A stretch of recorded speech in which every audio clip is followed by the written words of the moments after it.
Each year, thousands of cyclists travel to Vancouver Island for the scenery and to ride some off-road trails. This week, the island is living up to its reputation as it hosts the 5th annual BC Bike Race.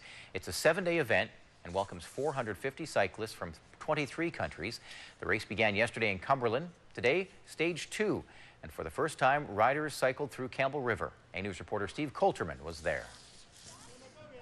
Riders give one last push through downtown Campbell River, the final few meters of a 55-kilometer stage. The BC Bike Race is known as the ultimate single-track experience. For the first time in the event's 5-year history, Campbell River welcomes the world. 450 cyclists from 23 countries will push the limits and conquer the roads, trails, and mountains in which British Columbia has to offer. And people said, well, last year, why don't you come up and check out Campbell River? Well, it's out of the way.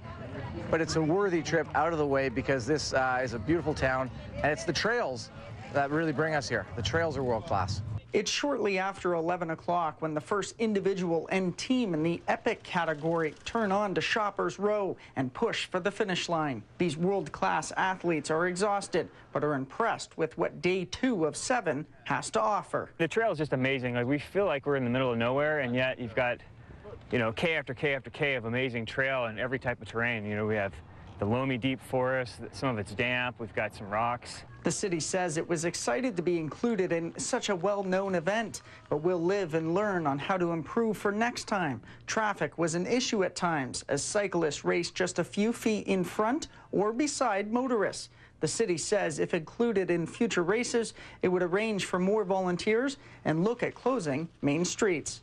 The riders are pretty savvy. They know there's rules of the road and they have to be careful, and closures are a bonus. You know, you always have to protect yourself. Campbell River has provided quite a show today. Riders will spend tonight in Campbell River before the race is moved to Powell River Tuesday morning for stage 3 of competition. Organizers say the event is designed for competitive and recreational cyclists. The top 10% are Olympians, world champions, and pros, but at the back of the pack, even in the middle of the pack, people are here for themselves. It's about their own personal experience, their own journey. They're looking for a personal best, and they're looking for completion. And at the end of 7 days, it's their accomplishment that we're celebrating. The city says the event is a huge influx in a short amount of time, bringing in more than $100,000 over 2 days. The race will finish Saturday in Whistler. Organizers are already preparing for the 2012 edition of the BC Bike Race. It's unknown at this time if riders will be back in Campbell River this time next year. In Campbell River, Steve Coulterman, A News.